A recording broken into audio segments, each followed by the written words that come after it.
Welcome to today's conference. This is the fourth annual conference organized by the Reconnect project since we kicked off in 2018. We are again convening in a virtual manner, but I hope you will all enjoy the day. And I also hope you will interact with us throughout the various sessions. We indeed have a rich menu for you. 2 panels with Reconnect colleagues discussing our research and engaging with you.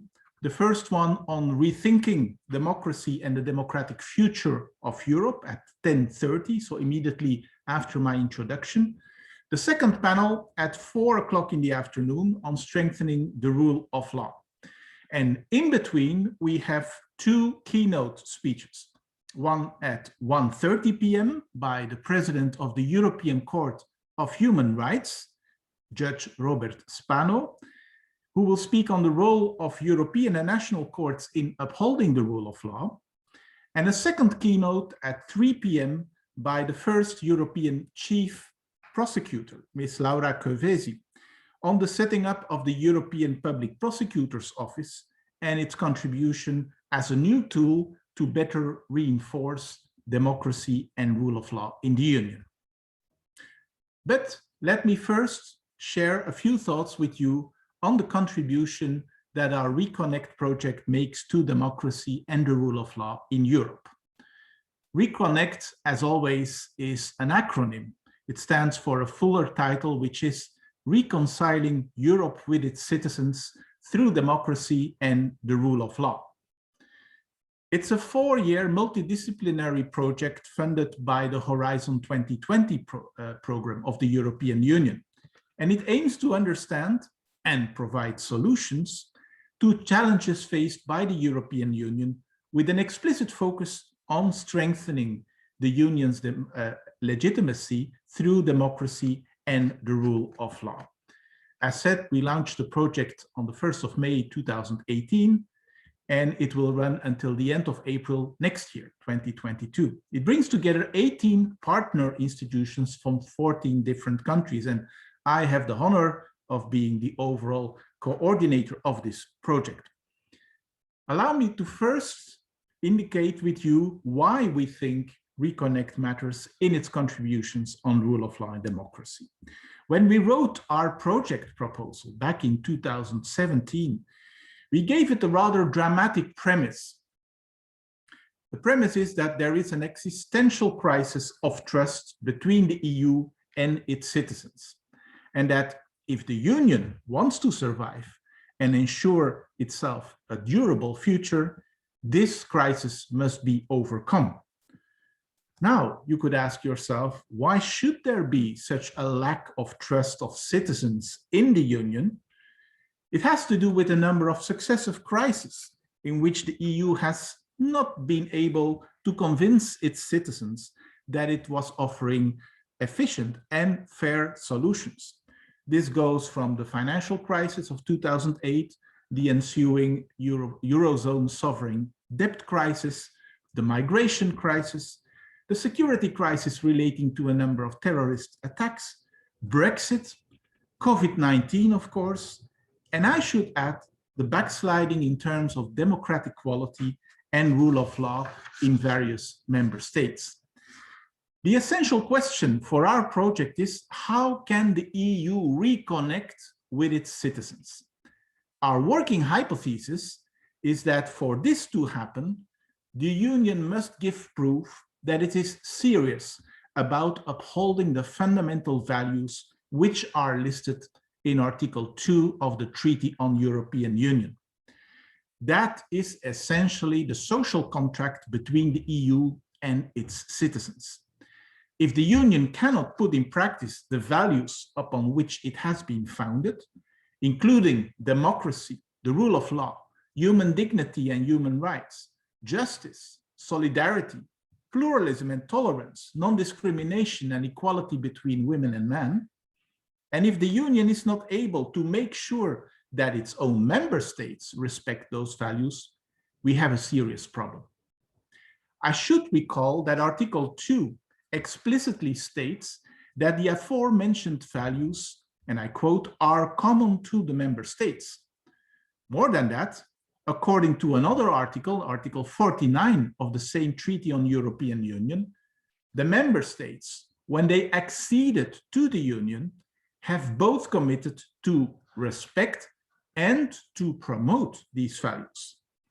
And take note of the formula used by Article 2, the values are common to the member states. This is not an aspirational provision that prescribes that those values should become common to the member states. It is on this basis that the European Court of Justice has held already in 2014 that, and I quote, the legal structure of the EU is based on the fundamental premise that each member state shares with all the other member states and recognizes that they share with it a set of common values on which the EU is founded, as stated in Article 2 TEU.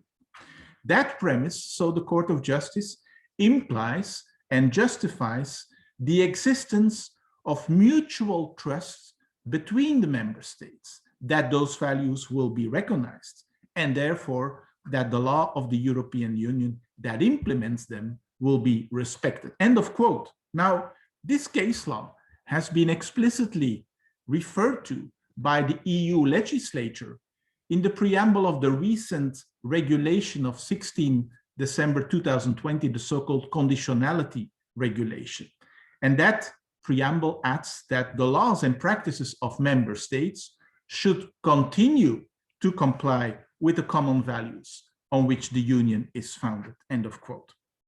Now, in that light, I must say, it was quite remarkable to read on the website of a prime minister a few days ago that there is no unity of values in the EU and that liberals must respect the rights of non-liberals, end of quote. This prime minister did not comment on how there can then be mutual trust between member states. And if there cannot be such mutual trust between the member states, how can there be citizens' trust in the Union? We know from the gospel that if a house is divided against itself, it cannot stand. A union that is divided on the very understanding and practice of its core values cannot stand. Let me now address how Reconnect contributes to democracy and rule of law in Europe. And I should stress, first of all, that we view democracy and the rule of law as inseparable and intertwined. The quality of democracy cannot be evaluated without considering the rule of law, and vice versa. What is more, democracy and the rule of law can no longer act as legitimizing forces if they are not conducive to the other values in Article 2, including solidarity, justice, and pluralism, especially in times of the contestation of European authority and legitimacy. Secondly, I should stress that Reconnect has taken a multidisciplinary and multifaceted approach by analyzing the concepts of democracy and the rule of law in the EU and its member states through 3 dimensions and 3 distinct units of analysis: principles, practices, and perceptions. Perceptions are European citizens' understandings of and beliefs of governance in general, and more specifically on the legitimizing force of democracy and the rule of law. And I will indeed share with you some of the very important outcomes of the citizen surveys, which Reconnect has done. Let me start with democracy. I will come to rule of law a little bit later. The democracy-related research of Reconnect has yielded important insights, not just in the global context in which the EU is operating. And there we have seen worldwide a contestation and a decreased commitment to democracy over the last years, a new rise of autocracy or autocratization, and all of that impacts the EU. But of course, there are also, and that we have also focused on, democratic shortcomings within the Union and its member states. And while democracy is one of the fundamental values of the EU, Reconnect research has shown that there are significant variations in the quality of national democracies within the Union. particularly in Hungary, Poland, and Romania, democracy has been on a steep downward trend for several years. The transfer of ever broader powers to the European Union has also resulted in multiple countries openly expressing their proclivity towards regaining and strengthening their national sovereignty and identity.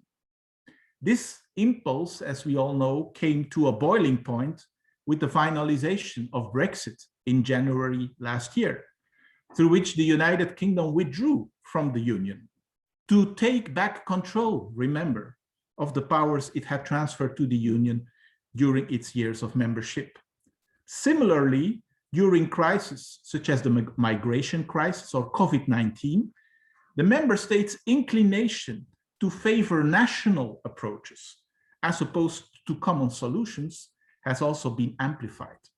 Their call for sovereignty highlights the delicacy of the institutional balance of the European Union, and it negatively affects the public's trust in the Union and its institutions. One of the most worrying aspects of the decline in democracy in the EU, which we found with Reconnect, is the deterioration in the quality of public discourse.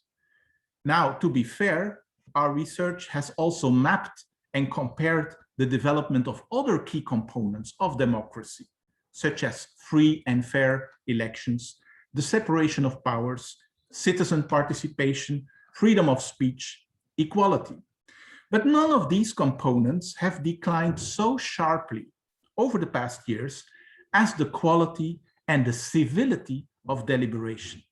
The quality of public discourse in the Union is specifically influenced by failures to adequately explain actions to EU citizens, as well as by the way in which political opponents are portrayed, not as democratic competitors, but as enemies or illegitimate rivals.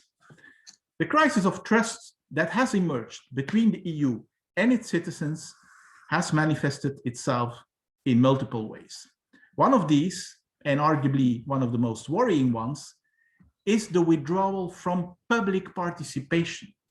Reconnect research has analyzed factors that affect electoral turnout, both at the national and European level. When we compare both levels, two patterns become visible. On the one hand, our research established that electoral turnout in European elections is always lower than turnout on national legislative elections.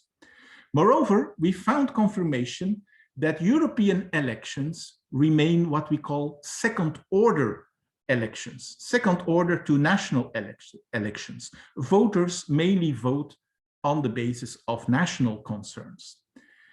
Now, something interesting happened in 2019. First of all, the 2019 European elections had a record electoral turnout.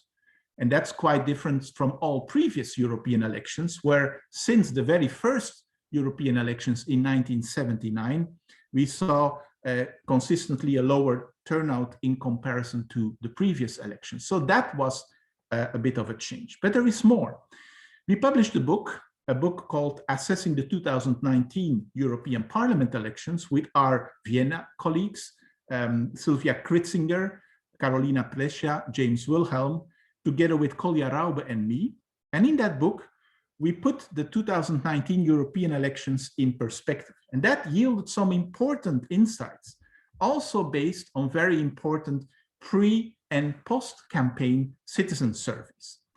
While the surveys showed that discussions about the EU among citizens had increased after the campaigns for the European elections began, it also demonstrated that rather than consisting of substantive policy debates about the EU, these discussions mostly concerned the election as an event in itself. But the good news is that there are now signs of an emerging trend towards what I would call a first orderness in voting patterns for European elections. And in spite of increased fragmentation, the much anticipated breakthrough of Eurosceptic parties or of a Eurosceptic group in the European Parliament did not happen. According to Reconnect research findings, electoral turnout can be the consequence of a wide range of possible factors, such as the day of the week on which an election is held, the number of elections that succeed one another, the proximity of the elections, and so on. Holding an election during the weekend, compulsory voting, and holding national and EU elections concurrently tends to increase citizen participation in elections, while weekday elections and separately held national elections negatively affect voter turnout. Importantly, another citizen survey was performed by Reconnect researchers in September and October of last year.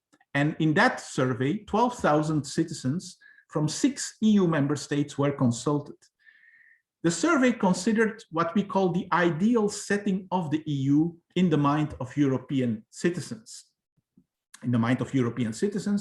And it addressed basically how citizens think about issues such as a further transfer of authority to the EU, redistribution of wealth, solidarity in other words, between richer and poorer member states, policy areas citizens would like the EU to take decisions on, and the way in which institutional characteristics of the EU affect citizens' support for union decisions.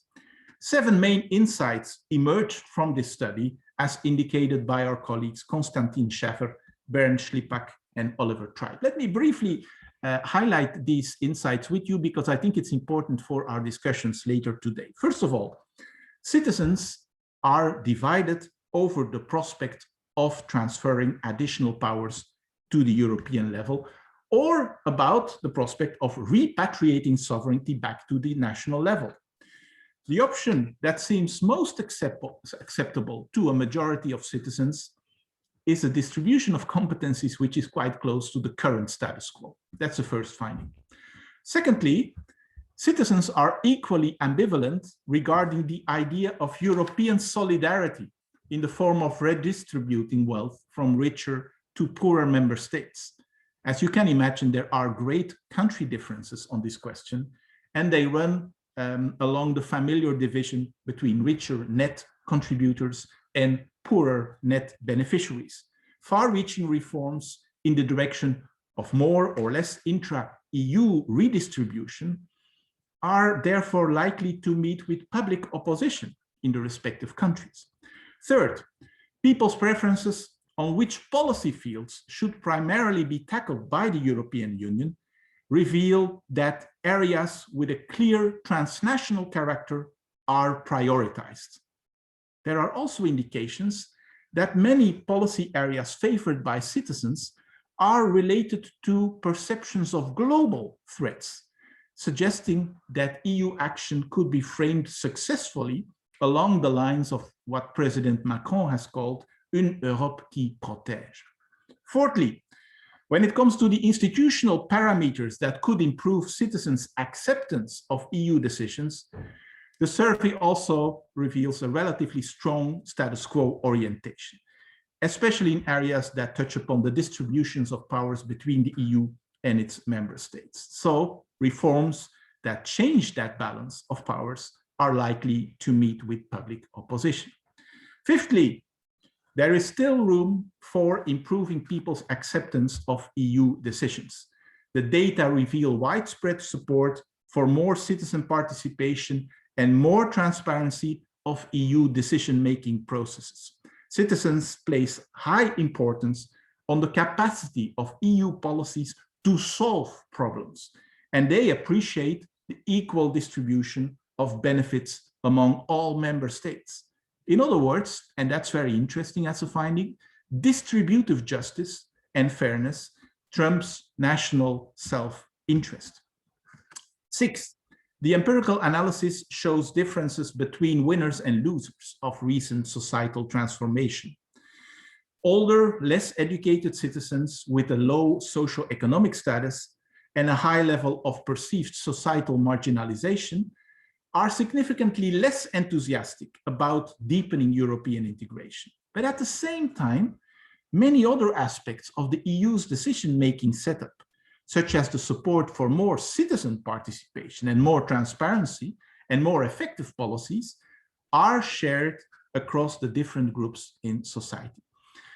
So let me come to a quick conclusion on this very important survey. It has several implications for the future of EU reform, and it will be very interesting to see how the Conference on the Future of Europe is picking up these findings. First of all, policymakers who want to cater to the wishes of European citizens should strive to grant citizens more channels of participation and improve their ability to monitor political processes at the European level.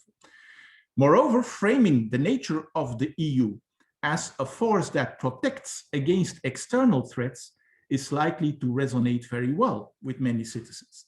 And lastly, since citizens are divided over the balance of power between the EU and its member states, policymakers should be cautious about trying to change this balance of power.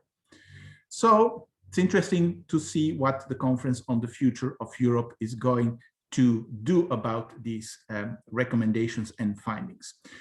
You can imagine, and there I end my part on democracy, that we are now working hard to try to translate all these findings into suitable policy recommendations and into the development of what we call a new narrative for the European Union.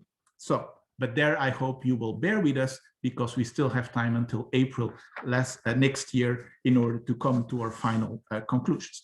On the rule of law, very important, the second big limb of the Reconnect project. First of all, Reconnect research has brought conceptual clarity. That's very important to stress. We have debunked once and for all the allegation that the rule of law is a vague or an arbitrary concept. We have addressed the key questions surrounding the meaning and the scope of the rule of law in the context of the European Union, and we come to the conclusion that the rule of law should be considered a core and consensual element of Europe's legal space. Stronger still, our research bears out that the rule of law is one of the few overarching constitutional principles at the basis of all legal systems in Europe. So when certain member states are attacking the legality of the EU conditionality regulation before the European Court of Justice and argue that there is no EU concept of the rule of law and that it is not even possible within the EU's current competence setup, we really have a problem. I should stress that the shared traits of the rule of law do not imply uniformity. And the concept can still be interpreted in different ways. But ultimately, our research indicates that the rule of law can be regarded, and I quote, as a posited legal principle of constitutional value inherently linked with democracy and respect for human rights. Secondly, as an umbrella principle with formal and substantive components. Thirdly, as a primary principle of judicial interpretation. And fourthly, as a source from which standards of judicial review may be derived. These findings confirm that the most pressing issues concerning the rule of law today are actually practical in nature. They are not conceptual in nature. It is all about upholding the respect of this principle at all levels where public authority is exercised, be it national or European. That is, secondly, why the Reconnect Consortium has carefully examined and identified what can be considered as best practices of the rule of law. This is another illustration of where Reconnect research really matters, because our research bears out that the best practice elements of the rule of law can be divided in three categories: institutional elements, procedural elements, and political elements. I wish I had the time to elaborate on all these dimensions and elements, but for brevity cause, I would refer to the rule of law panel this afternoon. Let me just also highlight a third way in which Reconnect matters for the rule of law. That is that we have examined in detail the question of the so-called rule of law toolbox of the European Union.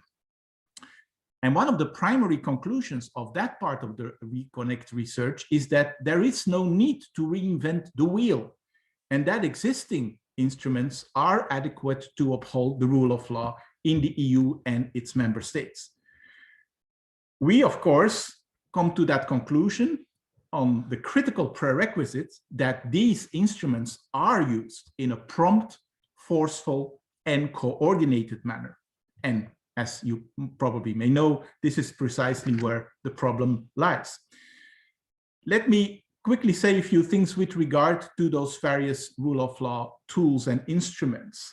A tool that was long missing in the toolbox, and which we as Reconnect identified as such in our earlier research, was a mechanism aimed at protecting the EU's budget against member states that abuse EU funds to consolidate their backsliding practices. Such a mechanism has been adopted on the 16th of December 2020, the so-called conditionality regulation, but only after very long impasse caused by vetoes from Hungary, Poland, and Slovenia.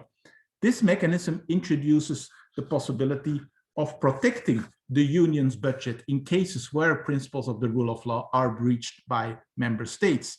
As we speak, the mechanism has not yet been used by the Commission, but the European Parliament is currently preparing an action to sue the Commission for failure to act. I'm sure this can be further deepened at during the rule of law panel.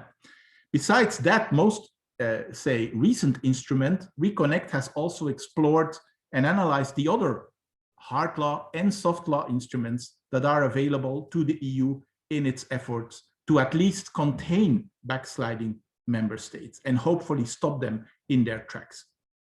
While time does not allow me to go through each of these instruments, I want to share just some highlights from our findings. First of all, with Poland and Hungary backing each other and preventing a unanimous vote of member states regarding the so-called Article 7, paragraph 2 procedure, the so-called nuclear device, that procedure has been left dead in the water and is unable to bring a halt to backsliding practices relating to rule of law and democracy. While our Reconnect research established that this article should be used to its full potential and that it should not foresee the participation of a member state that is already, like Poland and Hungary, subjected to an Article 7, paragraph 1 procedure, and so they should not be allowed to participate in the Article 7, paragraph 2 procedure. Okay, that's one recommendation. Secondly, the infringement procedures. All experts of EU law know that we have, say, this unique tool. The European Commission under Article 258 of the TFEU can bring a procedure against any member state that is considered to fail in the fulfillment of its obligations under the treaties. Our research suggests that the Commission should further explore the potential of much more ambitious, interconnected infringement actions based on multiple articles, including Articles 2, with the values that we have mentioned, and Article 4, paragraph 3, the very cardinal principle of sincere cooperation, together with a number of other articles, 19 on effective legal protection, in order to defend judicial independence. There is also this other article, Article 259, which is also about an infringement procedure, but not brought by the Commission, but brought by individual member states. We think there is a great potential for this tool, although it has been barely used in the past because of its political weight. And there we think member states are indeed also in a responsibility to take action if indeed another member state is not respecting the fundamentals of Article 2 TEU. Interestingly, in February of this year, the Dutch Parliament approved a motion on the implementation of this article against Poland. And right now, a draft motion is currently being discussed in the Belgian Federal Parliament as a response to the Hungarian LGBTQI legislation. Regarding soft tools, and I'm nearly at the end, let me just highlight that, as we know, in 2019, the European Commission issued a blueprint for action in which it set out a new instrument called the Rule of Law Review Cycle. This review encompasses all member states, not only those with ongoing rule of law concerns. The first review was published in September 2020, but regrettably, it employed only euphemistic language, thus understating the gravity of the situation unfolding in multiple member states, and in failing to recognize the pressing nature of the threats confronting the rule of law in the EU, we consider the first review cycle report actually not a success. And we hope that the second review will pay much more close attention to systemic rule of law failures in member states. I come to my conclusion, Excellencies, ladies and gentlemen, dear colleagues. I hope that with these illustrations, I have made clear to you why and how Reconnect research matters and how it can contribute to democracy and the rule of law in Europe. I'm sure that in the two panels of today, our distinguished Reconnect colleagues will elaborate on this and hopefully convince you even more of why our research matters for all of us, both at national and European level. I wish you all a very fruitful day, and I now hand over to Alex Andrion-Moylan, who will moderate the first panel, Rethinking Democracy and the Democratic Future of Europe. Thank you very much.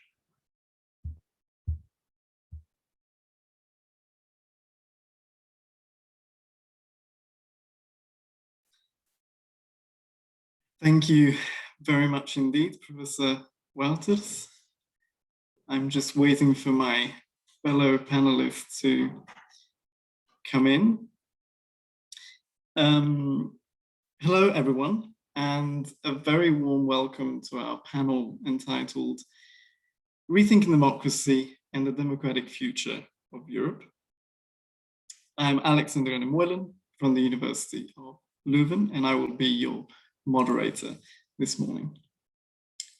As we've heard, the European Union is dealing with a number of challenges, such as the aftermath of a global pandemic, which kind of bring in stark contrast the importance of the idea of Europe, highlighting how current and future challenges are best dealt with through close cooperation and integration.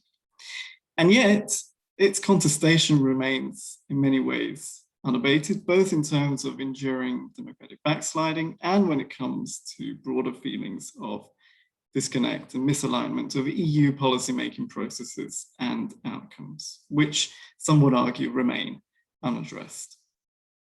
So we're particularly pleased to be joined by our distinguished Reconnect experts, which include also some by now familiar faces for those of you who have been following our online events. They will engage with you, the audience, in a discussion of their research findings, focusing on the democratic dimension of our project.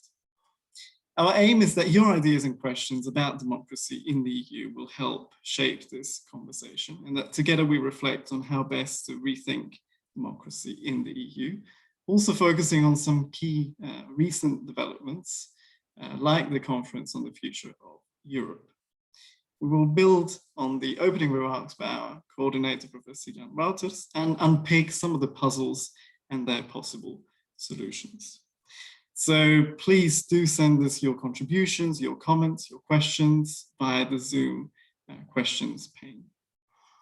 Now, joining us are Ben Kroon, who is Professor of Political Science at the Vrije Universiteit in Amsterdam, Sylvia Kritzinger, who is Professor for Methods in the Social Sciences at the University of Vienna, Paul Blocker, who is Associate Professor of Political Sociology at the University of Bologna, and Camille Kebel, Associate Professor at the European School of Political and Social Sciences at the University of Lille. And finally, Oliver Tribe, Professor for Comparative Policy Research at the University of Münster.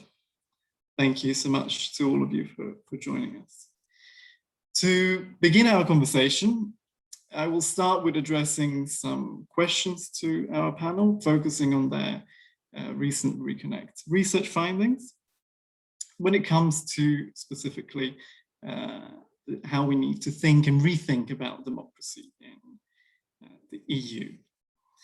And I will begin with Ben Kroom, and starting with the idea of democratic backsliding in the EU. And perhaps one of the aspects that are more evident over the past years, which is the electoral success of populist parties, which is often pointed to as an indicator of the declining health of democratic systems in the EU and elsewhere indeed.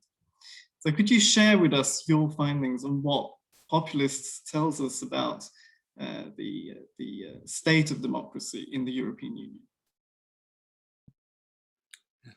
Thank you, Alex. And nice to engage in this conversation right now. And I think what's very interesting is that what we've seen over the life course of our project. I mean, when we started in 2018, I mean, it was very much under the shadow of when it comes to democracy, of the election of Trump, of Brexit, a sense that there was a wave of populist parties, and you had books talking about the end of democracy, the death of democracy, and all that. And of course, I mean, it's not to say that we've come into relatively stable times, but I think one lesson that we've learned, and also that we've been able to kind of document in our research, is the resilience of many democratic systems. And in a way, that's much more interesting and hopeful, and I would say also a question that requires much more research attention, that our democratic systems are able to respond to populism and to accommodate populist parties. And I think a number of key findings in our research here start first of all to recognize that populist parties are not, of course, only bad news for democracy.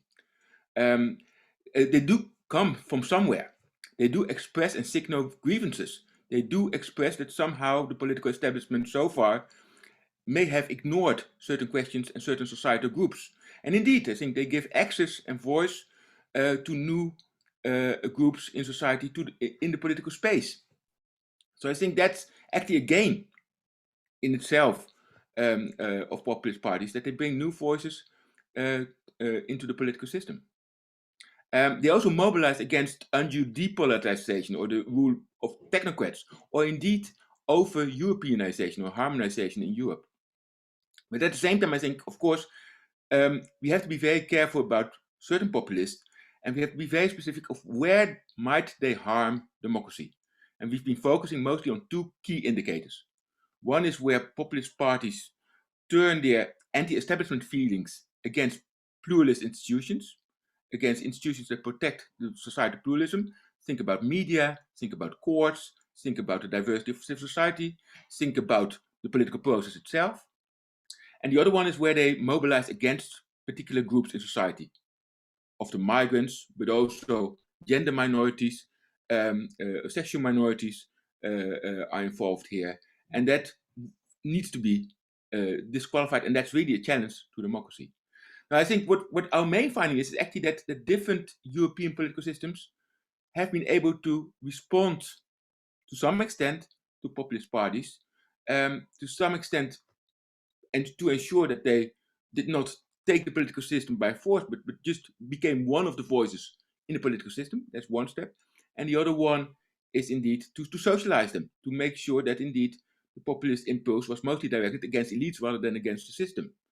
And that involves a mix of electoral devices, legal devices, depending on the electoral law, depending on constitutional guarantees, but also it's a matter of political strategy, of how other parties and how other societal actors respond. But I would say that we have to remain cautious. We have to continue to invest in the resilience of our democracy, but we should not be fatalistic about it. We can deal with populism and maybe even turn it into a productive force sometimes. Thank you, Ben, for these opening remarks, which in many ways will frame a lot of the conversations that we will have this morning, as they point to how many of these issues are often rather complicated, and it's a matter of kind of unraveling their complexity, and that's what we'll be trying to do this morning. And perhaps on this topic, from a different perspective, I can go to Camille Kebel, who instead has been looking into the degree to which MEPs align to the views of their constituents in their policymaking role. And this, of course, is a very relevant question when we think about populism, because, as Ben has mentioned, an allegation or an accusation of populists against the European Union is, of course, that there is a major disconnect, a major issue of illegitimacy. So perhaps, Camille, based on your Reconnect research, you can tell us a bit more about this basic linkage or indeed misalignment between citizens and MEPs. Thank you, Alex, and you're absolutely right. If we want to reconnect, I think the prerequisite is to see what is disconnected and maybe what is not so much disconnected. And maybe that's actually where we should have started. So in our research in Lille, as you mentioned, we've compared the views of citizens and members of the European Parliament on a number of issues. And to answer to your question, what we see is that, in fact, MEPs align very well or quite well with their voters on what we could say are more global, more englobing or more salient issues. And they align less so the conclusion is less good on those questions relating, for instance, to socio-economic policies or to welfare policies. And this means that possibly you vote for MEPs that are close to you on, let's say, what we like to call the left-right scale, or they are also close to you on whether you want more or less European integration. Well, so there is some congruence, there is some alignment of preferences contrary to what we often say. And this is, I would say, this is interesting, but this is not sufficient for the EU to function properly. Why am I saying it's interesting? Well, I think because before there was always the idea that political elites were more in favor of integration than citizens, and that's not necessarily the case anymore, as we see. This, in fact, to echo what Ben has said in part, this can be attributed to the diversification of representation. We have more diverse views of MEPs, and so this aligns better with the views of citizens. I also said it's not sufficient. Why? Because when citizens and elites agree on something as broad as being in favor or against European integrations, I think this is a bit insignificant. This tells almost nothing on whether citizens agree with the decisions that are taken on a daily basis by their representatives. I mean, that's MEPs on a daily basis do not talk about whether we should go forward with European integration or not. So that's not the core of the decision making. And I'm not even here talking about the decisions of the governments in council, for which probably they're very much disconnected. So it tells us little, very much little on what people want for Europe more precisely. And in fact, one of the, if I have one more minute, one of the issue on which congruence, so the alignment of preference between voters and MEPs is very low, are the scenarios for the future of the EU. So remember those scenarios of the Juncker white paper? Well, we submitted these to the MEPs and to the citizens. So just as a reminder, basically the scenarios are whether we should continue to integrate the way we already do, whether the EU should become a federal state, whether it should go towards a multi-speed Europe with different groups of countries moving at different speeds. Another scenario was whether we should deepen integration in some policies areas, but not in others. And finally, there was a scenario saying, well, maybe the EU should go just toward a market-oriented type of integration. Well, we compared the preferred scenarios of MEPs with that of their voters, and what we see is that on average, the preferred scenario of any given political parties is chosen only by less than a fourth of its voters, less than a quarter of its voters align with the preference of the parties they voted for. So in terms of what we want for the EU, of course, that's a bit worrying. At the same time, I would say it's not very surprising. I'm not sure, I'm sure most of you in the room, or in the virtual room, do not know what the party or list of MEPs they voted for are in favor when it comes to integration scenarios. That's not probably something that you ask yourself when voting in European elections. okay, I accept the possibility that the voters of some of the parties that are maybe more expressly in favor of, let's say, a federal system may know that this party, what was this party opinion on this. And I also accept the possibility that in this room we have a lot of voters of Mr. Verhofstadt, so they would know that Mr. Verhofstadt was in favor of federal system, but let's say that's the exception rather than the rule, and in general we don't really know that. So in sum, the MEPs are not as much disconnected as we could have expected on the institutional aspects, but they're clearly not properly connected on the policy issues. And the problem is that these policy issues are the core of the day-to-day decision-making in the European Parliament.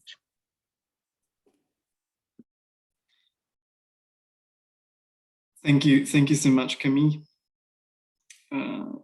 So once again, it's a mixed picture in a way, and I guess the question then is, how does this mix of disconnects at the level of policy and congruence at an institutional level, how does this translate into the political behavior of EU citizens, particularly when it comes to the elections of the European Parliament?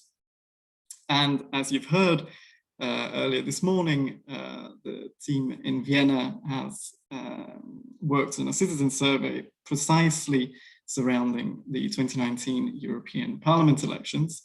So it's my pleasure now to bring into the conversation Sylvia Kritzinger, who perhaps can tell us something more about this and maybe some of the biggest misconceptions about what the attitudes of EU citizens are when they think about the European project and specifically the elections. Yeah, thank you, Alex. Thank you also for this question. Let me, however, start also with a little bit of a positive note like Ben did when he started off with his comment. Because when we talk about the European Union and we also talk about it with regards to citizens, then we very often have this negative connotation that there is Euroscepticism going on, that there is an increase within the European support and so on and so forth. But I would like to actually start with this positive note saying that actually what our survey showed, but also surveys around that period showed that there is actually a clear majority of European citizens supporting the European integration project. And also a majority of those citizens want to remain part of the European Union. I mean, this was a main issue that was discussed, especially after the Brexit vote. So therefore, let me also somehow underline these positive notes that, of course, there is a lot of stuff to do, and also that we see that there is a certain amount of people not supporting the European Union, also a certain amount of people wanting to leave the European Union. But unfortunately, this is not the majority, as we see from the survey. But let us have a look a little bit closer to those unsatisfied or not supportive voters who would most likely vote leave in an upcoming hypothetical referendum. And we looked into these voters a little bit closer, especially with regards to what you mentioned, misconception, what might be one of the reasons of this negative attitudes. And we used a couple of factual knowledge questions in that regard and could observe that in general, that people, so voters do answer correctly easy questions about the European Union. So common knowledge, let's put it this way. The more detailed knowledge you need about the European Union, the more we could observe that people were not able to answer them correctly any longer. And this is, of course, problematic. But once again, it's also not that problematic because even if you ask these knowledge questions at the national level, you see that quite a lot of people do not know a lot about their national system either. But the problem that we discovered is really that the confidence that people do have towards this knowledge, in the sense that not only do they think that they know a lot about the European Union, which is not the case, so it's actually non-accurate knowledge, but they also are very confident about this inaccurate knowledge. And this is a a fatal combination, let's put it this way, because they think they do know a lot, but actually that's not the case, and they're very confident about this knowledge. And we have seen that this group of people is very likely to vote for a leave in a hypothetical upcoming referendum, which of course is problematic, because this shows that a lot of information, a lot of conversation on European Union politics needs to go on, but it's very difficult to convince a person who's confident about his or her knowledge about the European Union to tell them actually that he or she is wrong, and therefore probably also his knowledge, his conception about the European integration process is completely wrong. And I think this is exactly the group of voters that we need to focus on, these group of citizens that we need to somehow convince, and also show that the European Union is something different from what they think it actually is. Indeed. So it's also, at least in part, a story of communication or lack thereof. On the other hand, in many ways, the Reconnect project was conceived building on the perceptions of EU citizens. And perhaps ambitiously, but the aspiration is to, when we think about reforming the EU, is to think about how citizens themselves see these issues and how they would like to see them resolved.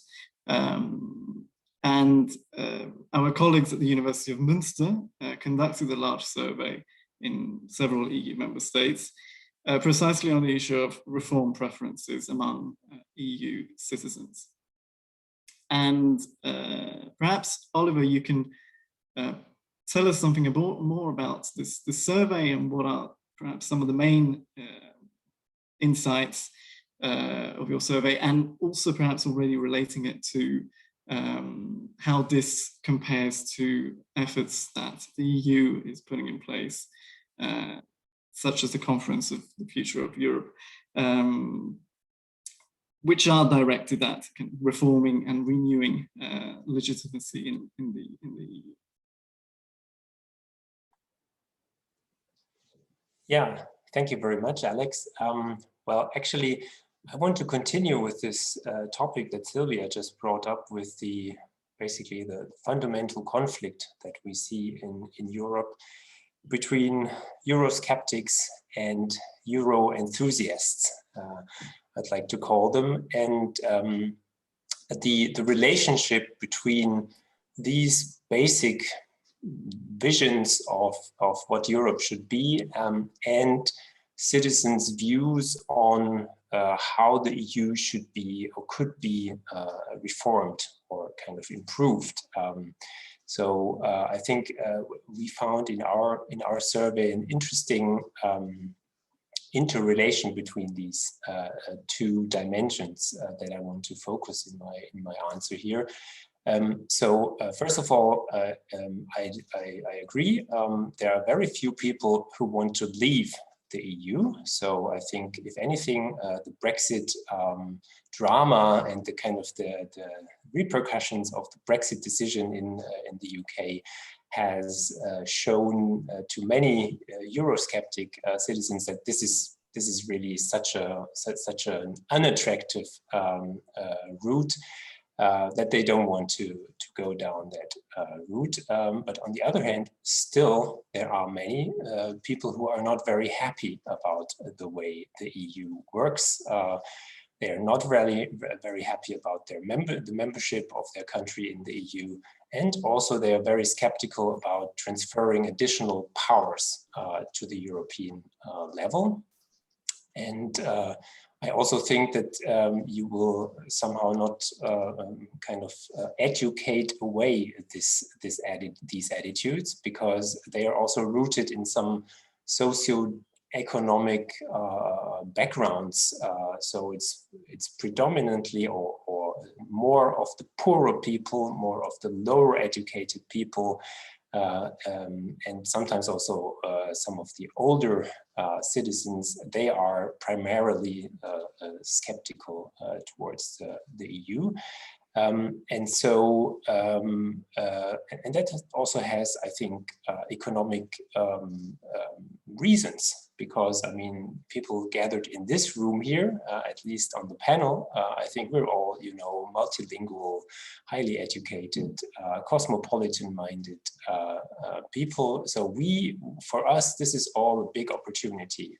Whereas if you are not very highly educated and you have either you're unemployed or you have kind of an unskilled job and things like that, you're not going to profit a lot from you know, this whole enterprise. So that's the basis, right? So there is a conflict, and all of the previous efforts at reforming the EU somehow foundered or were seriously limited by this conflict, right? So there are always people who want to give Europe more powers and, you know, transform it to a federal state, and others, they want to go to, or kind of at least stick to the status quo. So what we did is we wanted to find out what do people really think about different institutional dimensions that you could change in order to improve people's support and basically the legitimacy of EU decision-making. And what was most striking for us was that, of course, we do find many areas where this fundamental conflict between pro and anti-EU people really is very salient. So, and it's exactly those areas where the distribution of power between member states and the EU are concerned. So there we can expect a lot of conflict because it's just kind of a zero-sum game. But there are also areas where we have a very broad support across all whatever countries and all kinds of strata of society, and also across Eurosceptics and Europhiles. And I think two of these areas stand out.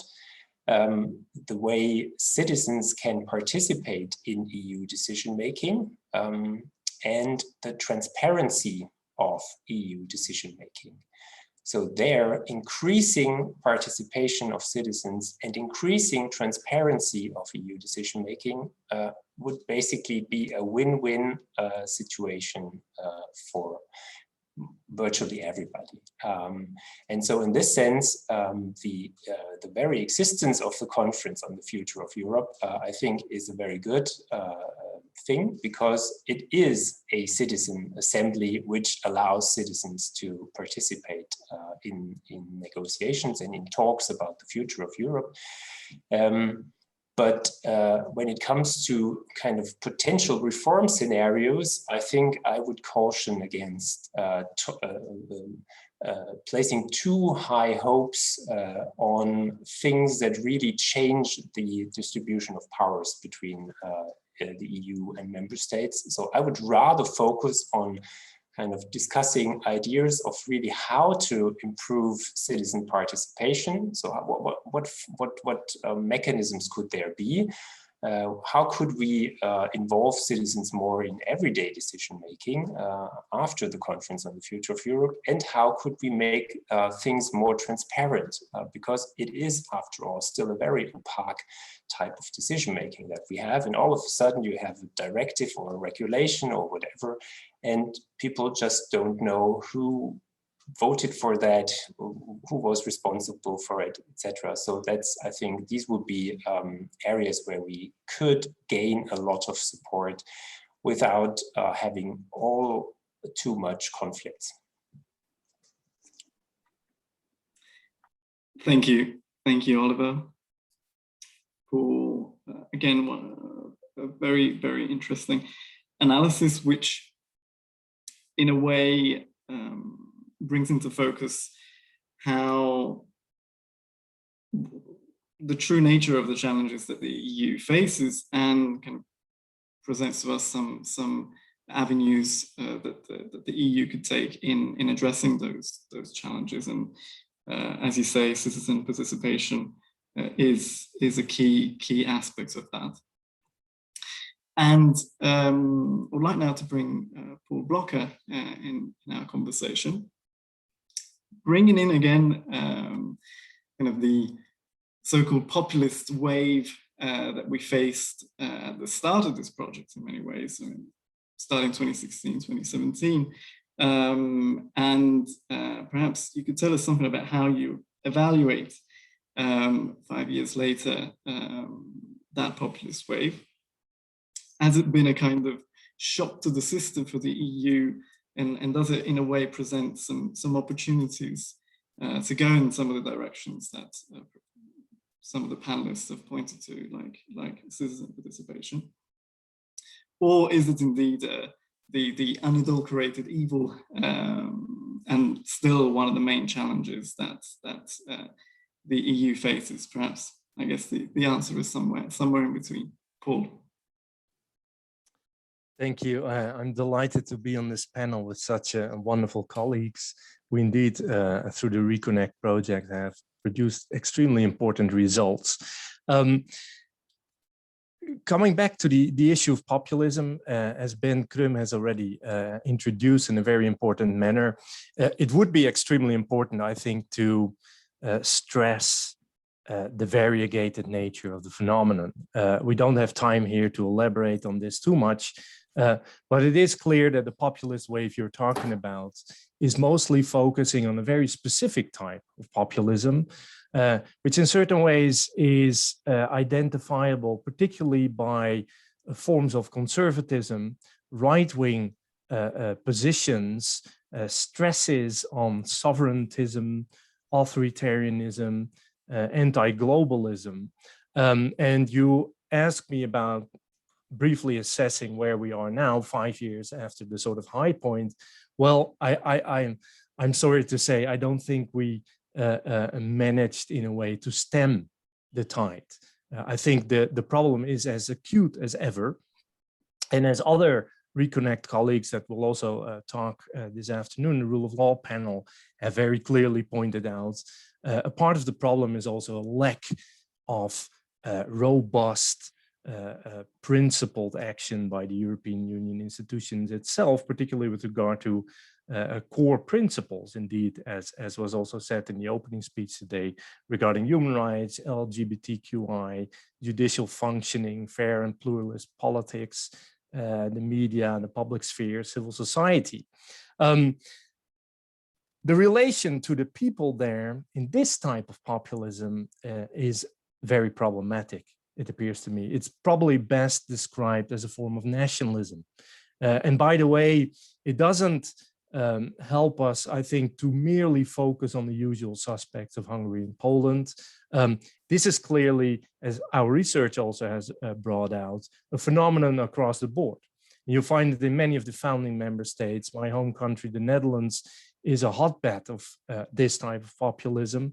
And the core dimension, which comes out also in my research, which focuses on how populists relate to the rule of law, to legalism, to human rights, to constitutionalism, a core dimension that goes across the board is a strong distrust towards judicial institutions. And this includes the European Court of Justice, but also, and we'll have a pleasure to hear more about it later today, the European Court of Human Rights.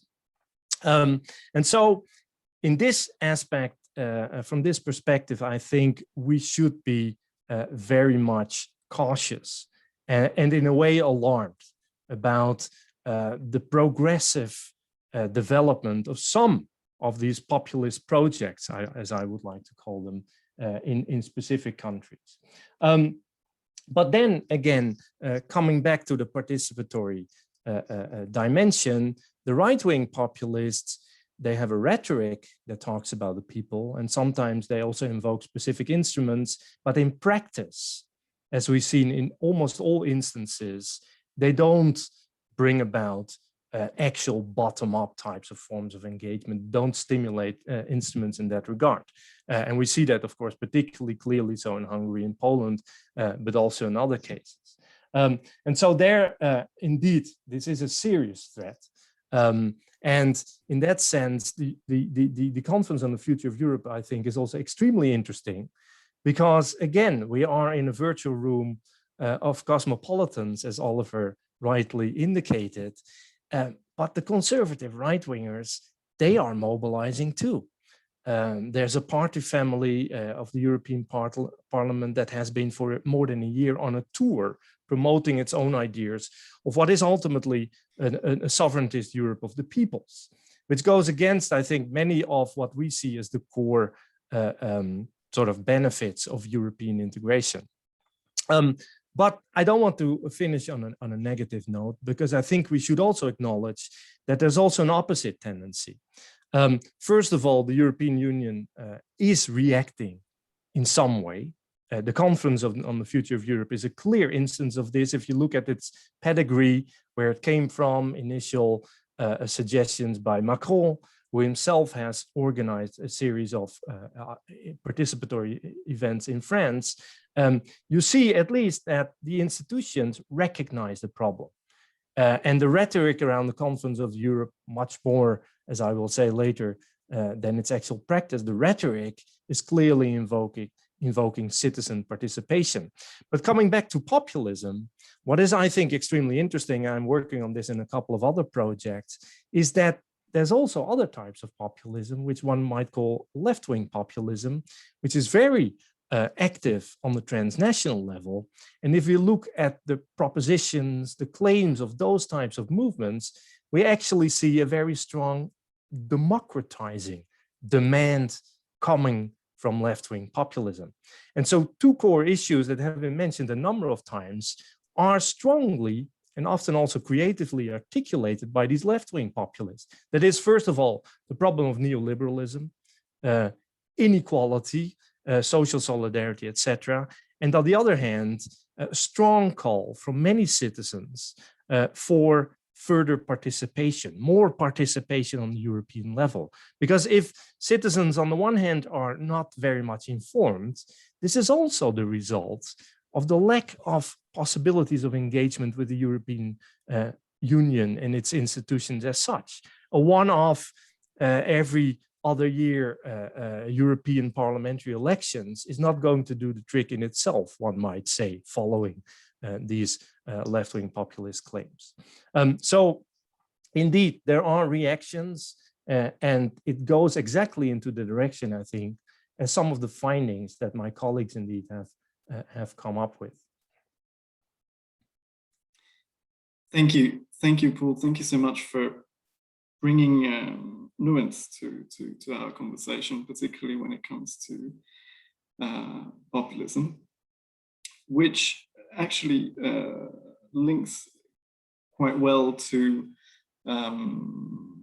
let's say, what can be seen as a positive dimension of the instances that are brought forward, for example, by some kind of populist forces more on the left of the spectrum, which is the idea that they contribute to pluralism in the European Union. And as we know, this is very much at the heart of the European idea itself, but it also presents some inherent tensions. And I know Ben Kroom has been working significantly on this topic, and perhaps you could tell us what challenges pluralism, both, let's say, more at the level of political debates, but also more broadly for the European integration project. What are the challenges that it brings in this context? Yes. Now, of course, I mean, pluralism goes to the heart of the kind of polity that the European Union is. It's diverse inherently, but it's also indeed about protecting diversity, diversity between member states, but also indeed among the peoples in the member states. And that, of course, points also to the role that the EU has, and Paul also just referred to it, in ensuring that within member states, societal pluralism is guaranteed and not undermined by those in power. But at the same time, I think what on top of that, we've been looking at, or we've been concluding that of course, underlying a lot of political debate at the level of Europe, there are many layers of diverse opinions, not just of what we want, but also about how we define the terms of engagement in the EU, and in fact, really about what the European Union is supposed to do, what it is, and what powers it has.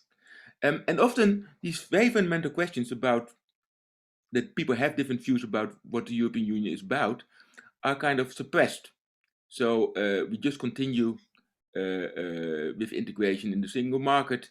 There's a tendency to emphasize efficiencies of scale, the benefit of harmonization, and that makes it much harder if you want to protect your own distinctive features of your own ways of doing it in particular member states. On the other hand, also in particular in certain intergovernmental domains, we basically see sometimes or quite often a form of power politics that actually excludes an appeal to more commonality. And I actually think that the way we handle those debates in Europe, without often acknowledging that what we're discussing is also about who we are together and the kind of polity we have, that we need more arenas to express that diversity, not only to focus on hands-on, practical, concrete questions, but indeed to acknowledge that there is this diversity of views of who we are together, and that's an insoluble question. I mean, we will be discussing the future of Europe forever, and no single conference is going to conclude that debate, and that's so much the better, because any conclusion would mean that some voices would be silenced. But we need to have that debate, and in that sense, I think it's very good to have the conference, and I think that's one way to create an arena where the debate in those terms can be expressed, where people can really say, well, we have a different view about the European Union. And I think a lot of the frustration that also Oliver and Sylvia signaled about lack of participation is also about that people don't see those voices about that there may be multiple views of what the European Union is represented. They feel that there's only one view about what Europe is, and that is kind of presumed to be the right one. So we need more arenas to express, to have that fundamental debate. The Conference on the Future of Europe is one good arena, I think, for that. I also would think that the European Council itself has to do much more to have these kind of strategic and fundamental debates in a more intergovernmental setting. I think also even in the judicial sphere, there's an old idea that we would have a kind of maybe constitutional council where the ECJ would not rule over other courts, but the European Court of Justice would deliberate with other courts. But we need more arenas to discuss the nature of Europe, not to solve it, because it won't be solved, but to recognize this diversity of opinions and views of what Europe is, and that it's fair and legitimate for people to have different views of that, and that they can coexist, and that we can still have a European Union together on those terms. Thank you so much, Ben. Perhaps I can just take the opportunity to remind our audience that we are indeed eagerly awaiting your comments and your questions. So please do share your ideas with us. We will soon be going to the audience questions. But precisely on this idea of how to incentivize participation of European citizens and the realities of the decline that we've seen in voter participation, for example, in the elections of the European Parliament. Camille, you have conducted research precisely on this particular issue, and reflecting on many of the topics that have been discussed, which are very much related to this, and also in the context of, again, the Conference on the Future of Europe as a way of also increasing the salience of the European Union. And in many ways, you could argue that at the heart of having a European Union that reflects more closely citizen views. Of course, a basic tenet of that is voter participation. And so how best do you think electoral participation and awareness of EU issues can be boosted in the EU? Thank you, Alex. In fact, the conference, other initiatives, but the Conference on the Future of Europe itself might be a good thing for several aspects, and Ben just underlined some of them as well as Paul. But I think that, personally, I think that the Conference on the Future of Europe is not a good thing for boosting participation in European election. I don't think this will help. Let me maybe explain why I say that. Because to me, the Conference on the Future of Europe is kind of a double-edged sword. Yes, we know that participatory events, there are opportunities for existing institutions to re-legitimize themselves. And so it should legitimize, in particular, the European Parliament. But it does so only, and that's what we know from the experience, from the literature, that similar events have worked in that sense when they've been targeted at complex policy issues. And that's not what's going on with the conference here. So for instance, if we look at existing similar participatory events, currently there was, some of you might be aware of this, there was a problem in Brussels on whether we should implement the 5G networks or not. That's a very specific policy issue that can be argued against or against it. And so they set up a kind of participatory event, a mixed assembly with MPs and citizens, because they could do that because this is a complex policy issue. But that's not what's going on with the Conference on the Future of Europe. There is no complex policy issue that has been targeted. To the contrary, if you look at their webpage, it's kind of all-encompassing topics that are put on the table. Well, first, the future of the EU, as Ben said, we've talked a lot about it. We've always talked about it, so once more we talk about it. But there are also very broad themes that are put there, like climate change, democracy, EU in the world. Well, that's not exactly a precise policy issue that we could talk about, I guess. But still, let's agree that, well, at least it could help talk about the EU and then raise awareness about the existence of the EU. And in that sense, it could be positive. Well, at the same time, participatory events are very tricky because they also challenge the monopoly that elites have on political decisions. They challenge the monopoly of parliaments in political decisions. But to put it differently, what this means is that it undermines the role of the parliament, right? And it then also undermines the primacy of elections by giving power to non-elected people. So in that sense, I don't think it's doing any good for the European Parliament or the European elections. And if I want to push this argument further, and I hope I'm not being too provocative, but one could say that MEPs are aware of this. They are aware that their power is threatened a bit by the conference. And so they should not be supportive of the conference in a sense. And in fact, we could even envisage the possibility that MEPs have been elected under a system, the system that is currently in place and that benefited those that are currently in the parliament. So they have little interest in changing the system or even to boost participation, because maybe with a different participatory patterns, those MEPs that are currently in place would simply not have been elected. So, but more generally, the point I wanted to make here maybe is that we should consider that some politicians, some of the political elites at the European level, they are just fine with the system, how it works. And so they're in favor of the status quo. And in that regard, I think that the setting of the conference is quite strange. For instance, if you go to the page of the conference regarding democracies, one of the ideas that you will see immediately, or I saw it in the past, it keeps coming back, it's the idea that maybe we should suppress the council. Well, good luck with that, going through the panels and then through the plenary. I think we have no chance that this will ever happen, right? Because the council, people from the council, of course, are also in the plenary, so they will never vote against their own suppression in that sense. But more, let's say maybe more crucially, a last point maybe about why I think the conference will not help to boost participation. And I think that's the most important point, and it echoes what Oliver said before. It will not help because not every citizen will participate. And so the conference does not solve the problem of the non-participation of disfavored socioeconomic groups. And that's exactly the same that we already observe in elections. So we have the exact same issue with participation in elections and with participation in the conference. And this issue is that some people are just socially out of the game, as we like to say in electoral studies. We will have it here again in the conference. So those who will participate are those already interested or motivated. And we know that, of course, this is highly dependent on their socioeconomic profile.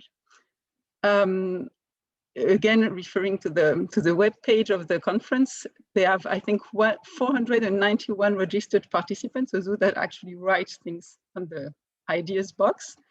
So 491 participants, that's kind of like one participant for 1 million inhabitants. So it's even worse at the representation of MEPs in that sense.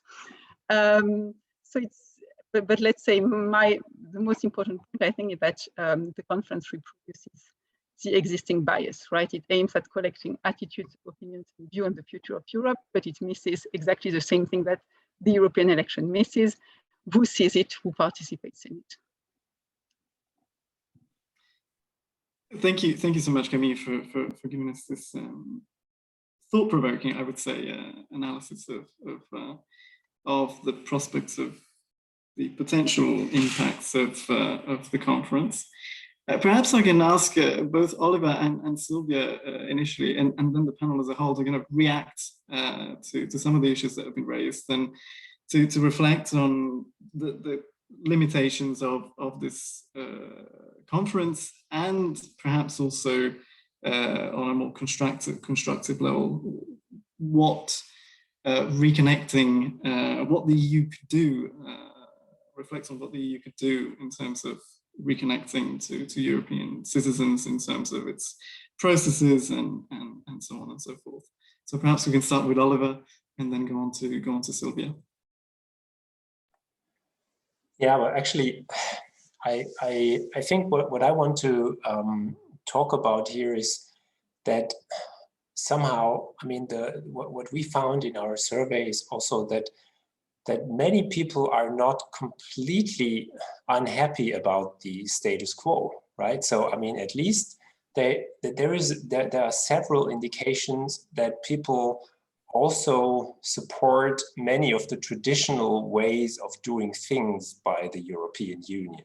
For example, they still are very happy with decisions. I mean, we had the kind of the survey technique where we pose, where we present kind of different decision-making scenarios, and respondents had to pick out of a pair of two, always the one that they supported more. So whenever we see that there is, for example, we vary different aspects there, and one aspect was, does the decision solve the underlying policy problem? So we not only looked at institutional parameters, but we looked also at things like output, problem solving, etc., distributive justice. And so very much citizens always support things that really solve problems, which is somehow obvious, but I think it also reminds us that the EU should perhaps continue thinking along the lines of what are the most pressing problems that we face in Europe and that citizens perceive as the most pressing problems to be solved by the EU. So not only talking about all these reforms, but also, I mean, when we have like the powers that we have, what do we use them on, right? Or what do we want to achieve? And we also asked citizens what would be the policy area if they could pick only one policy area where they most preferred the EU to take action. Which policy area would that be? Very specific question, but it gives you the result of really those top priorities. So what do citizens really want the EU to do? And if you look at the results, I think it's very interesting to see that there are areas like, for example, environmental policy and climate change, not very surprisingly, being at the top, but also other areas that have a clear transnational character. So where EU action is really, where kind of the added benefit of EU action is really clear, right? So for example, migration. Also fighting terrorism and creating kind of security in Europe was mentioned, was very high on this list. So you could argue that the EU should also kind of take these things into consideration and also think, well, what is it that we really have to do, or kind of what citizens expect us to do? And so there's this, perhaps this could also be framed along this, the Europe that protects of Macron, you know, because it's all these globalization related issues. So where problems come from outside of Europe in a way, and Europe is expected to do something about this, but that's more a speculation. But it's also interesting to see what is on the lower end of the list. So policy areas that nobody really wants the EU, or very few people wants the EU to really act on these. And there we see also policy areas that are quite interesting. Classical example, social policy. So many left-wing parties think creating a real social Europe would solve all the problems that we have.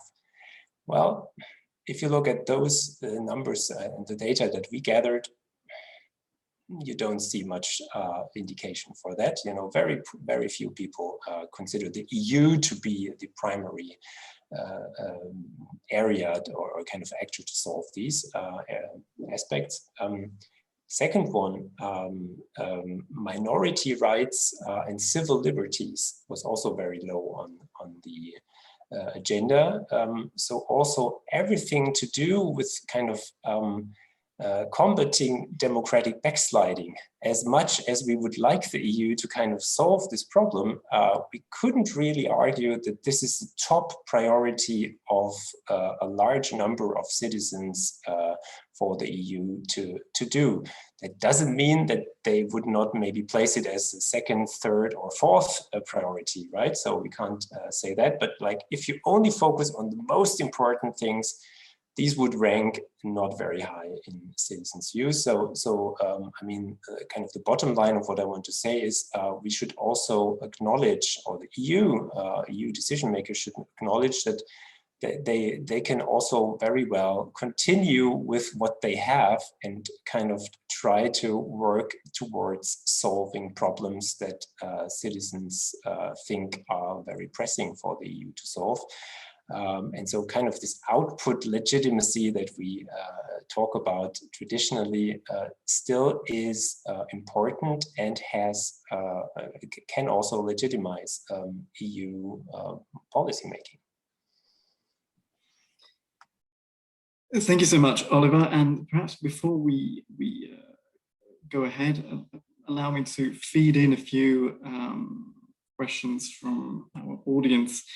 And perhaps in a similar vein as to what Oliver was mentioning, in terms of not needing to reinvent the wheel, right? So to using many of the mechanisms that are there, and perhaps arguably, and this is an issue raised by a couple of audience members, political parties are an important bridge between citizens and institutional policymaking processes, whether at the national or the EU level.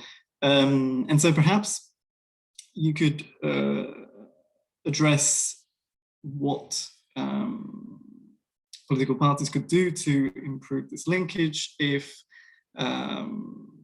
pan-European political parties could strengthen that linkage, and so on and so forth. And then again, another issue that's been discussed in our chat is, of course, the issue of pluralism. And we have an audience member that asked, well, if this element of diversity, of pluralism, is so crucial to the European Union, what are concrete ways in which this diversity could be kind of brought into democratic processes and strengthen the EU as a result. We have also a specific question on the conference on the future of Europe, which focuses on the transnational citizens panels, which is the most deliberative part of the conference, where people are randomly selected from across Europe to draft political recommendations. Does random selection have a place in future EU decision-making? Can it solve the representation legitimacy gap that we have raised in our conversation here? So perhaps we can start with Sylvia, but anyone that would like to jump in on these topics, feel free to raise your hand. Yeah, I give it a first try on these very interesting, but also very broad questions where we could probably discuss for hours, if not days. We should probably set up our own conference of the future, which lasts several years. I think with regards to the citizen panels, I would like to follow up on what Camille said, in the sense of who will be present there. Of course, also our research showed that, for example, it's the usual suspects which engage in European discussions at the citizen level. These are the most interested ones. These are the ones that already support the European integration. And if you combine that a little bit with what I said before on who's actually not supportive of the European Union, then you see that those actually are very difficult to get into such an assembly, because they think they know already everything and they have already a very clear opinion about it. And such citizen panels would really be there to somehow engage them and also somehow to get their opinion, and also to develop a common narrative, reconciling their opinions. But these are the people that you do not get. In this discussion, you will get the usual suspects. So therefore, I'm also very, let's say, not too optimistic about this future of Europe conference to change anything. Just, it will be a reiteration of the narrative that we have. So the random selection could, to a certain extent, be a possibility to somehow circumvent that, because then you would probably get those people that we were talking about. However, it's only that you get them, but it's not said that they will participate in there, because this is a two-step process. So you might get them, but then they do not participate. Then you have once again lost the people that you really would like to engage with in order to somehow see their opinions, also to somehow persuade them and also get their opinions into account. So therefore, the idea of random selection, okay, but what about the second step? There's just one thing that I would like to mention, what Oliver said before, that people are not really convinced that civil liberties or minority rights should be dealt at the European level. Yeah, okay, but does that mean that this is not a European issue? I think that when it comes to liberal democracy aspects, I think we should really also say this is an issue that is European-wide, that needs to be discussed at European level, and therefore also interfered in national levels, even if citizens of certain countries might not like it or do not see it as a European issue. I think this is what the European Union is about. And if we give in on such things like civil liberties and say, okay, the European Union shouldn't say anything about it because citizens in a certain nation state do not like the European Union to engage in it, then I think that we have lost altogether European integration process. And so there needs to be a balance that needs to be found in what to do, even though citizens might not like it. And this is also very visible when it comes, for example, to the vaccine issue that we now see in COVID-19. And there is one issue that we have not yet mentioned. This is the blame game that is played very often at the national level towards the European Union. For example, I've just recently heard about research, especially done in Eastern Europe, where the whole vaccination program was that successful because it was done at the European level and distributed from the European level to the different nation states. So without the European Union, which is to a certain extent a social policy, health-related policy area, this would not have happened in the nation states. But now, of course, who takes all the credit for that? It's the national level. But the moment there is something wrong going on, it's immediately the blame game that somebody talks. And so therefore, this might be one of the issues that we probably need to tackle first, because then probably also issues like civil liberties, health issues, social policy issues might be considered differently, because if people realize without the European Union, there would not be not a single vaccine in this country, then probably also social policy and health policy issues might be considered differently at the citizen level. Thank you so much, Sylvia. And I see Paul is ready to come in, and perhaps I can add to this conversation a question that was also directly directed at Paul, which is related to what you mentioned about the emergence of a transnational conservative right movement in the EU. Could you elaborate a little bit more on this, and how transnational indeed is this movement, and how strong is the evidence for this kind of mobilization? So perhaps you can give us some insights into that as well, Paul.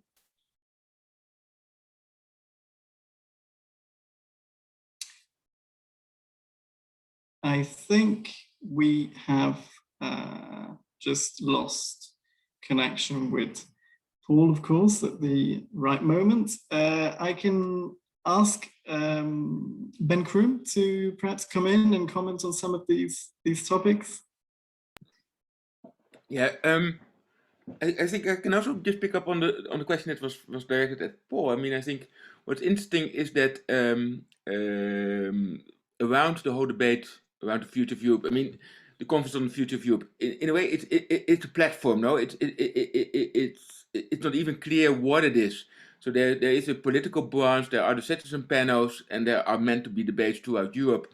And it's very interesting, I think, that one of the political groups that has been most active in organizing events on this is indeed the ECR group. So that's usually, we consider that to be a rather relatively Eurosceptic group, a group that was originally founded by the British Conservatives, which now has prominent Polish members. And usually you would have expected such a group to leave a debate like the Conference on the Future of Europe to the establishment groups and to the pro-integration groups. But now they've turned this occasion into indeed a platform for themselves to articulate their own view of how they see Europe, as in a more sovereignist, in a more Christian value-based approach, I guess.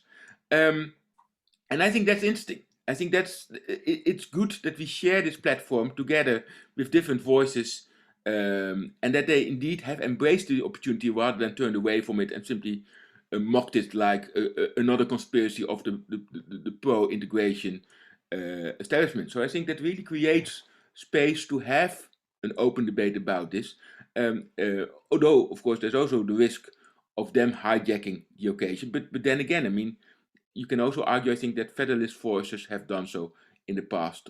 So let's use the political platform to engage with each other and to discuss those views. That's one. Now, I think, of course, I mean, the conference on the future of Europe is bound to suffer from any expectations, really, because as I said, I mean, I don't expect it to solve any big issues on the future of Europe. I think it's very poorly organized so far. It's not clear. It's ambiguous. On the one hand, it looks like a quasi-convention that it's meant to issue into concrete policy proposals. On the other hand, it's very much indeed an open format just to allow voices to be heard. And certainly when you look and focus on what seems to be the most distinctive part of the conference, which are these citizen panels, I think you have to be very cautious about what you expect from them. I think citizen panels can be great in some respects. They can be great as ideas generators, to brainstorm, to come up with new ideas, to have voices heard. They may be great for the people participating as a social experience, as a socializing experience, as listening to others. but you shouldn't expect them to solve big political questions because they don't have a mandate for that. And also they don't have the public visibility for that.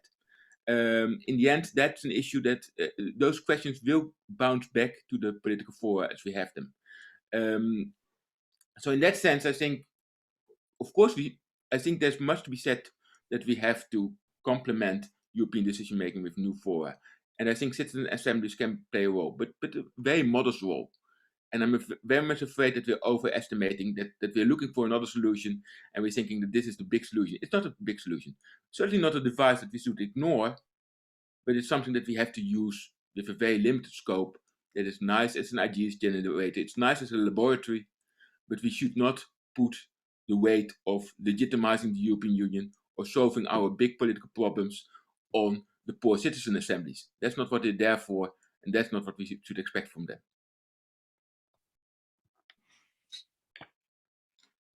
Thank you so much, Ben. I can see Paul is back with us. Perhaps you can come in. I don't know how much you missed of our conversation, but there was indeed a specific question directed to you on the rise of a transnational conservative right.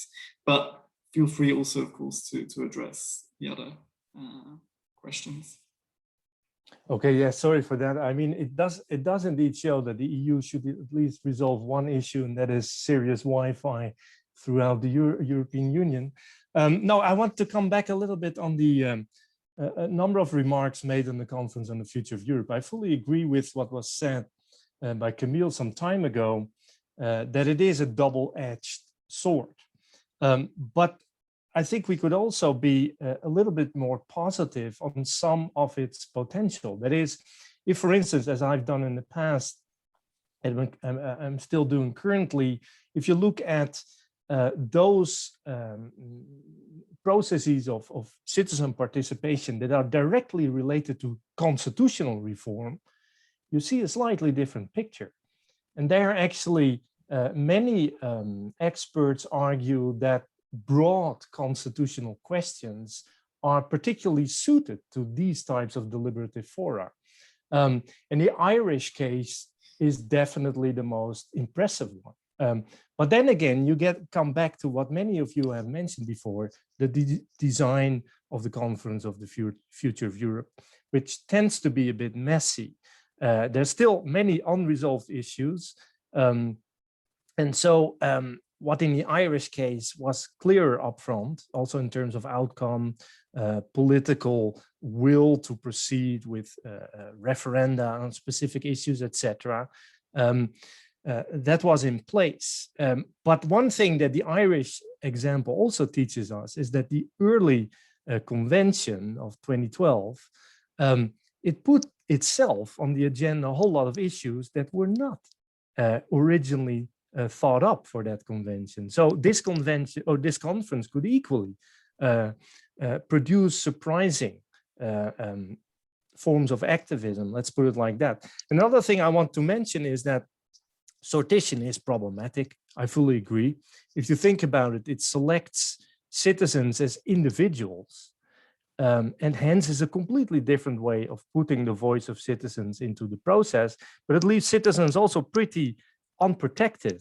They don't have a party apparatus or something like that behind them. So they need to be guided, they need to have the right expert information, etc. But one thing that I think is two things that I think are very important in the conference are, first of all, there's 1/3 selected for young people, which is extremely interesting in its own right. I think it gives at least a certain input that has never been tried before. And secondly, the number of citizens in the final plenary, where the main decisions are supposed to be made, is actually much higher than initially thought up. The initial proposal was 8 citizens. We're now more than 100. So, I mean, there's room for being optimistic too, I think, in some ways at least. And a bit of a nasty remark to my colleagues, but we should be careful when we criticize data collection selecting the usual suspects, because a lot of that data is actually the data that we use too. Kantar, for instance, is the one who's doing sortition, the same company behind the Eurobarometer, and so on. And so maybe we should reflect on our own data as well as being in some ways biased. And then finally, I suppose, I didn't hear the exact question on the mobilization of the transnational conservative right, but I think that's a very serious and in some ways dangerous dimension. Salvini continuously tries to create a larger coalition on a transnational level. By the way, also within Italy, he's trying to create a larger coalition. And there's various efforts in which particularly Orban, but also the Law and Justice government in Poland are actively creating forms of transnational collaboration also on the expert level, on the rule of law, to try to create some kind of counter narrative. And so I think we shouldn't underestimate that. And Reconnect is doing a lot of very important work, I think, on this type of sort of emergence of a transnational counterforce.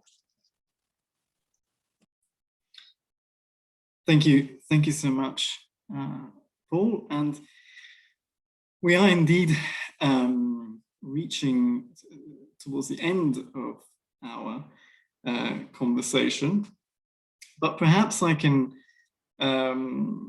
present my panel, fellow panelists with a challenge, a rapid fire question of one of our audience members, indeed, which asks all of you, in the light of our conversation, what your opinion is on these different proposals about what a more legitimate, a more connected Europe to its citizens could look like.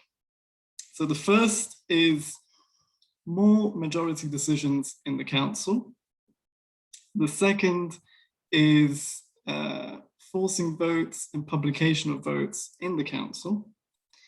Number 3 is organizing EP and Council votes on the same day to create more salient, more media savvy events.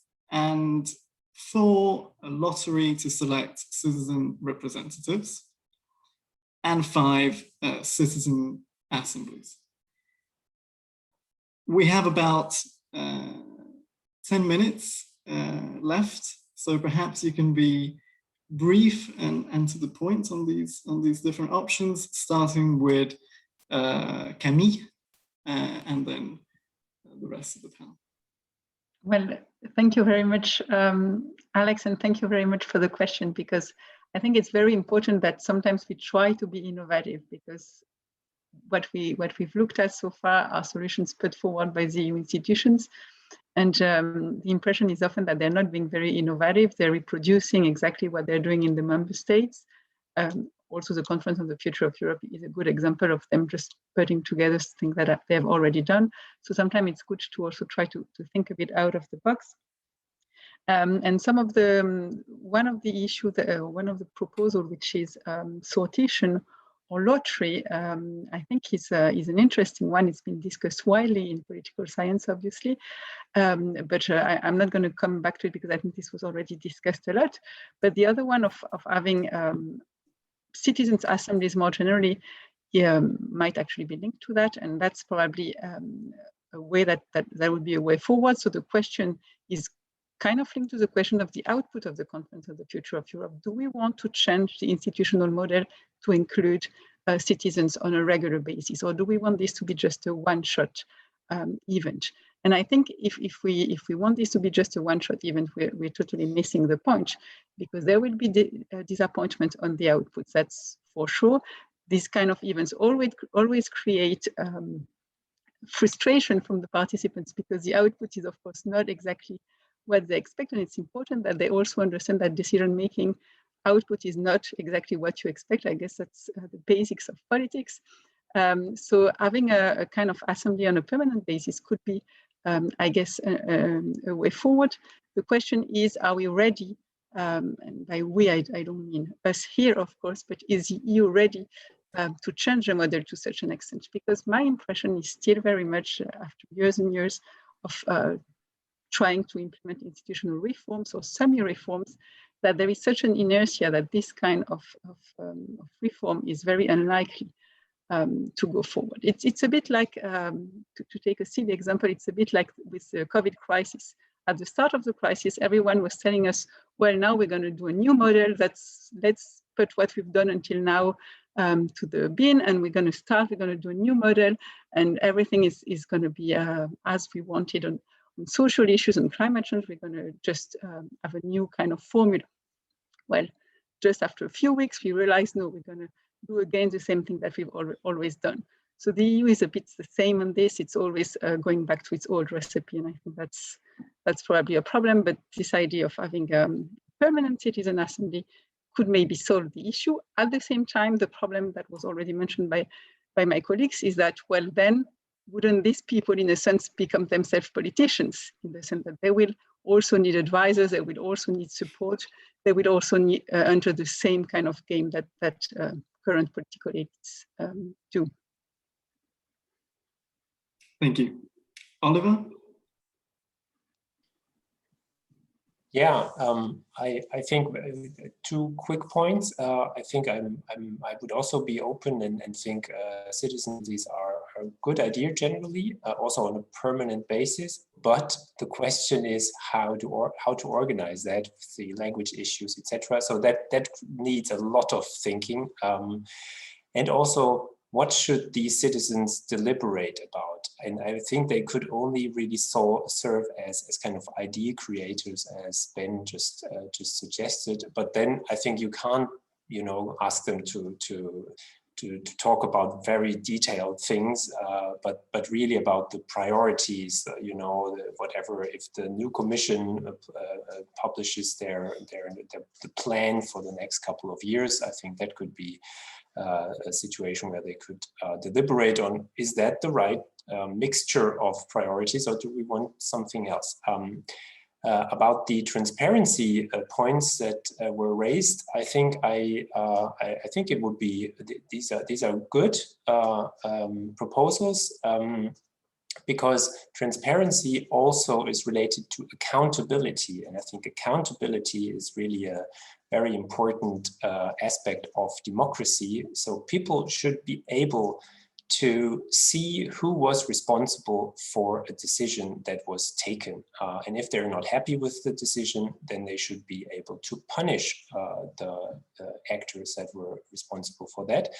And I think what Sylvia talked about with the blame games that are going on, I think that would exactly make this harder, right? So if there were much more publicized votes in the council, maybe even at the same time with the European Parliament, and if there were more transparency and visibility, and of course politicization of that, I think that would increase the accountability and would allow people easier kind of decisions on who was responsible and who should be blamed, instead of just listening to the to what ministers say when they return from the decision in Brussels. I think the only point where I see a problem is more majority voting in the council, because that exactly touches upon the power relations between member state and European level. So I expect that this wouldn't be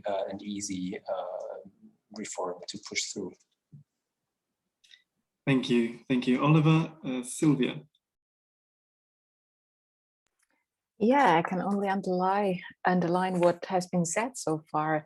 And Peter asked us to pick and choose, and I hope when he said pick and choose, he didn't mean that we should just choose one, because I think all the propositions on the table are good ideas. And I would also say even the idea of more majority decisions in the council, of course, it's a very difficult power game to be played between the countries, between the member states. I think from the theoretical institutional perspective, it's definitely definitely worth thinking about, and also definitely worth thinking about also from a citizen perspective of what they would like to do to have a more institutional setup of what they see at the national level. I would say that all the propositions that are put on the table are very good propositions, should be discussed, should be included. And I completely agree with what Oliver said before. Making votes transparent, making votes visible would really help stopping or at least decreasing the blame game that we're seeing at the moment, be it vaccine distribution, be it migration, be it also agricultural policy. I mean, just solved last week, but still, I mean, a lot of stuff going on there with regards to discussions also connecting to environmental issues. And I think that would be really helpful in somehow figuring out what is going on, and that citizens then can also hold their so far national parties accountable both in national elections and European elections, because this is something we have not yet talked about, that of course European issues more and more, and we are now not getting into the discussion what are European issues, but that these European issues can also and should also be used more when in national elections, when citizens turn out to vote at the national level, so that take into account, okay, what is it that these representatives at the national level do when they go to Brussels? Is it really that they represent my interests? So therefore, I think we need to think the whole discussion also from a national perspective and from national elections as such.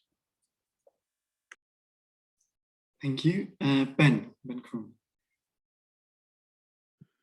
Yeah, just very briefly throwing in some ideas that I think resonate with some things that have been remarked. I mean, when you think about the invisibility or the lack of transparency of what your government does in Brussels, there is, I think, still, it's been discussed in the past, the idea of a legislative council. So rather than having votes taken in every sectoral council, sometimes among agriculture ministers, sometimes between ministers on economics, sometimes ministers of transport, you say we all have a Minister for Europe who resides semi-permanent in Brussels as well, and who indeed engaged in a legislative council that's completely public and open, and where votes are very visible, and where this minister will be the first person to be accountable.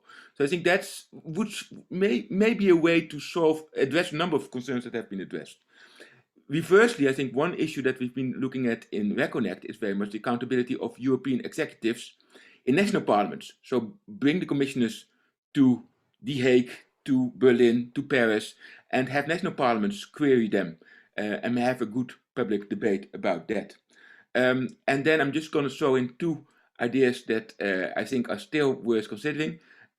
How about this directly elected president of the European Union? If you really want to create, and I think that's one of our concerns, and it's also in the questions, if we want to create an autonomous political dynamics at the European level that is not locked by national parliaments, then we have to create incentives at the European level for parties or for political entrepreneurs to liberate themselves from national politics.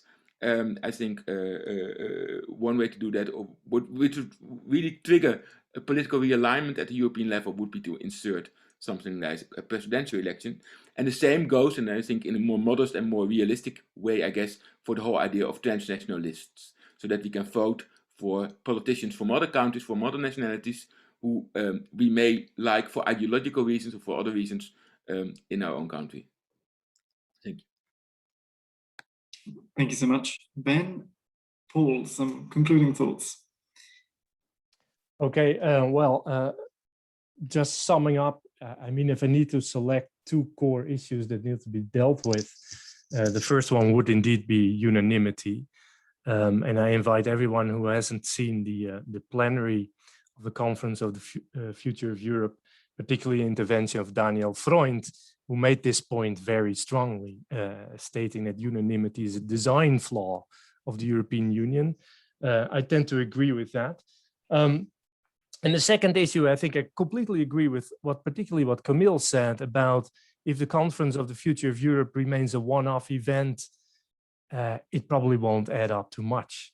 And so there's also within organized civil society a lot of transnational coalitions that promote a permanent citizens' assembly. I think that's a really interesting idea. Of course, it would reshuffle a little bit the institutional landscape, but I wouldn't necessarily be so concerned that it would marginalize in some way the European Parliament. Maybe you could actually do a kind of package deal and you create a citizens' assembly and you give a right to initiative to European Parliament, and then we're all happy, except for the council, of course. And then a final remark, of course, the directly elected president is interesting, but what happens if then Viktor Orban gets elected as the president of the European Union? But that's just a thought.